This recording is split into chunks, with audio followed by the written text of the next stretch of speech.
Hello, hello, hello, and welcome back to the Long Walk Podcast with your girl Haas, where we talk about wellness, creativity, and other musings from an elder millennium. Your girl is older, wiser, stronger, and I know you are too.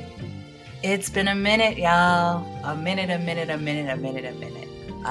Yes, I have been gone for a bit, just taking care of many things, getting my health on track, running errands, doing all of the things. And I felt very, very guilty, and I felt very, very sad that I could not be with you all.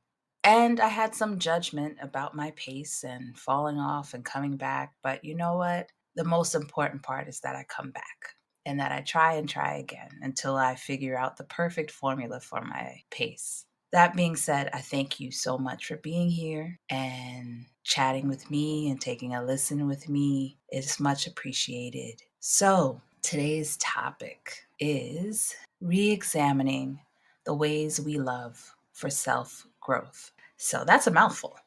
I can feel it already. So I was online and I took a few, I don't know if you guys know about the book, The Five Love Languages. I've looked at it a little bit, but not in depth. And I've also looked at the love style quizzes. I'll put a few links in the notes if you guys want to check those out. So I took three quizzes. One was the Truity quiz for your love style. One was the Back to Love Doc love style quiz, and another one was IDR Labs love styles quiz.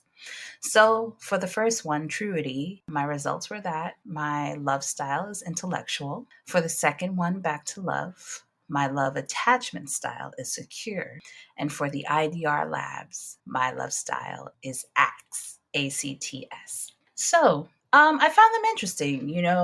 I'm not so surprised, especially because I like to connect mind to mind with others. I like to get their perspectives and views, and my hope is that if we're connecting, that they value mine as well. So that made sense to me. The secure one made sense because it's important for me to feel like I'm in a safe space and that I can express my feelings and my thoughts and my dreams. And the last one was acts, which I think kind of goes along with the other two, just feeling safe, appreciating when people are helpful and kind. So to me, it was a no-brainer. Those things completely made sense for how I interact in my relationships and how I probably give love in my relationship. What I did notice was it was interesting that that was my love style and my love language, because it's also what I tend to do for others. The way that I show care and love is by doing something for someone. If there's something they need, look up something for them, do research, pick them up something, look out for them, listen to their hopes, their fears, their dreams. So it made sense to me. But one thing that sat in my head was it's very easy for those things to become not just a love style, and not necessarily become. It's not even so much that it's what you become, but I noticed that those attributes are very clearly linked to some things I've discussed in a previous episode: being a protector, being the person to lean on, being the person that resolves issues.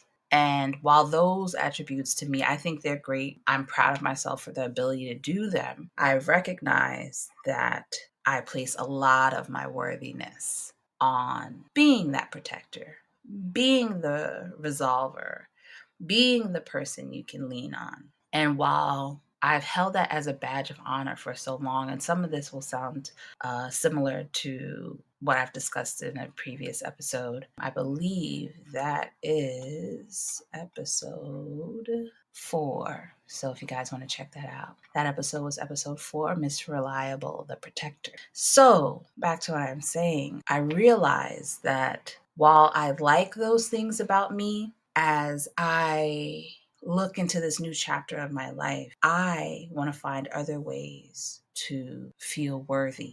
I want to feel worthy outside of servitude. or outside of solely servitude. I want to feel worthy without having to be the protector in a situation or the constant protector in a situation. And I think I want to shift that because I want to have a life that feels a little bit more lighter for me. Because when I think about some of my relationships, romantic and platonic, in some ways they have felt burdensome because I was so focused on making sure that I fix every situation and I protect everyone and I make sure that I'm the person they go to for everything. No. To me, that last statement even feels a little bit codependent. But I recognize that that's not something I want to do in this new chapter of my life because like I said, I want to feel a little lighter. I want to refocus on what my needs are and refocus on finding my worthiness outside of doing something, serving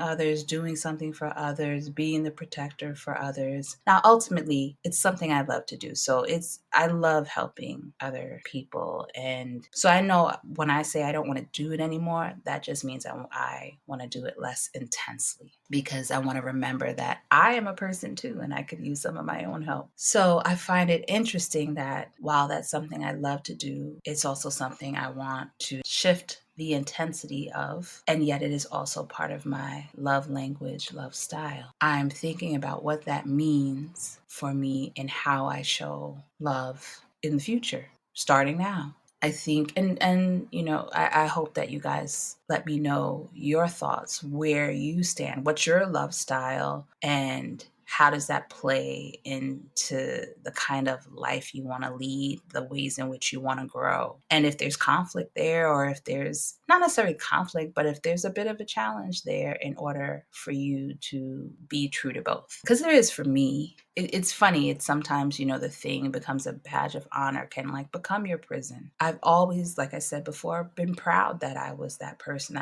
that go-to person for so many. Then one day it felt like I was a very small part of my own story because I was so focused on making sure everyone else was okay. It creeps up on you slowly because I don't think it was like the next day I woke up and I was like, no, I don't like this. It was just, those little, what I always say, grain of sand, pebble, rock, boulder. So there's always those little moments where you're like, oh, that doesn't feel good. I want to help, but something about this doesn't feel right. I'm still helping, but something about this feels like I'm betraying myself. But you go forward and you do it. Then one day it just became too much. I can't be that person anymore. And like I said, grain of sand, pebble, rock, boulder. Oh, my loves, please do not wait on the boulder, because then you're going to spend a lot of time trying to get yourself back on track. And I wish I hadn't. I wish that I had tuned in more to the grains of sand, the pebbles, showing me that something doesn't feel right, because it can affect you in so many ways. It can affect your health, your peace, your ability to reach your goals, your ability to connect with others. And I think that's what really happened to me, is that like I said, I became a very small part of my own story. And that's when I realized, oh, this has gone too far. This has become too much. I'm shifting that. I'm trying to have that main character energy, but for my own life. And because that's the case, I have to always check in with myself, because if I'm talking to someone I care about and love and they need something, my first thought is, how can I do that for them? How can I fix that for them?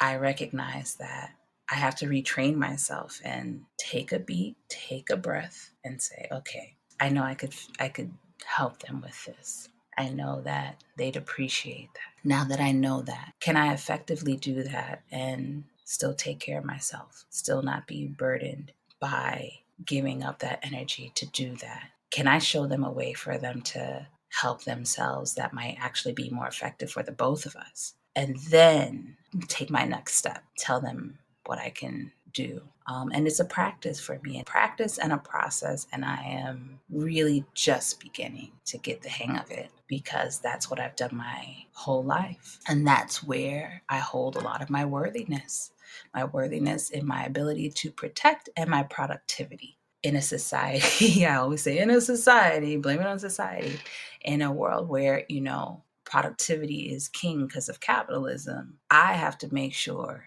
that I don't put my soul worthiness into what I can produce and how I become a main fixture for other people by protecting them. The thing about it is it's helpful for me to redefine my worthiness, but it's also helpful for the people I love because sometimes, in some ways, I can make it feel as if I am undermining their ability to protect themselves. And that's unfair to them because I know that they're great. I know they got it handled. And I know that they're confident enough to come to me if they couldn't. But I got to give them a chance to do that. So, we're in some ways, what I think I'm doing to look out for others, I can be harming them as well as harming myself.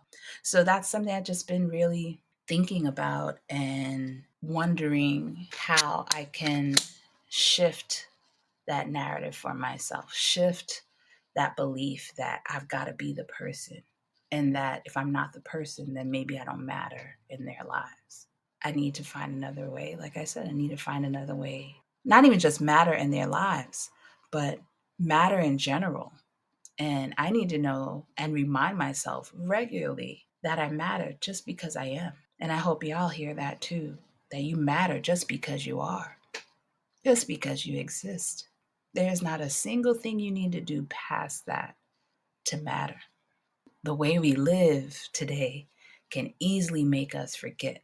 So as I rebuild that belief in myself to remember that I matter just because I do, then I can or I matter because I am and because I exist, I can more easily do these acts of service that are my love language in a healthier way. And that's my goal. It's that it's not so much that so much changes. It's that things change because of how I address them. They change because of my intention around them. And I think that's where the growth is. Because the joke is, if you see me, it may look like I'm doing what I always do. I'm handling the situation, I'm fixing the situation, and I've got the thing, I'm taking care of a lot of stuff. But it could look like that on the outside, but maybe this time I'm not doing all of it. Maybe this time I do it to the best of my ability and I don't get caught up on whether or not someone thinks it's the greatest thing ever. This time, maybe I give suggestions, or rather, I just sit back and listen and see what the people in my life actually really need. Maybe they don't need me to be the protector. Maybe they don't need me to resolve a situation. Maybe we're just all used to doing the same things over and over again. That's how I kind of redefine what my love language looks like while redefining what my sense of worthiness looks like. And maybe in some time, my love language will always remain as it is, as as acts of service, but maybe it'll shift to something else because I gave it space to grow. I gave myself space to grow, and I gave myself space to change. And I gave myself again a chance to be a part of my story and not just be the thing running around to prove, look, I can help, and because I help, I matter. No, I'm just existing, man. And that is plenty. So I hope you guys take some of these tests because I'd love to hear what your love styles and love languages look like.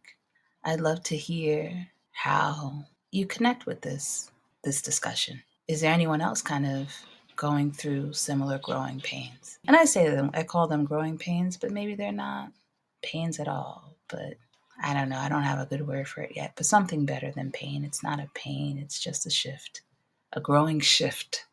Let me know your thoughts. And as always, you can find me on Instagram at The Long Walk Podcast, YouTube at The Long Walk Podcast, Twitter at Hasina Music, and Facebook at Hasina. Thank you for listening to The Long Walk. I so much appreciate it. I look forward to continuing this walk with you. See you soon. One love. Peace.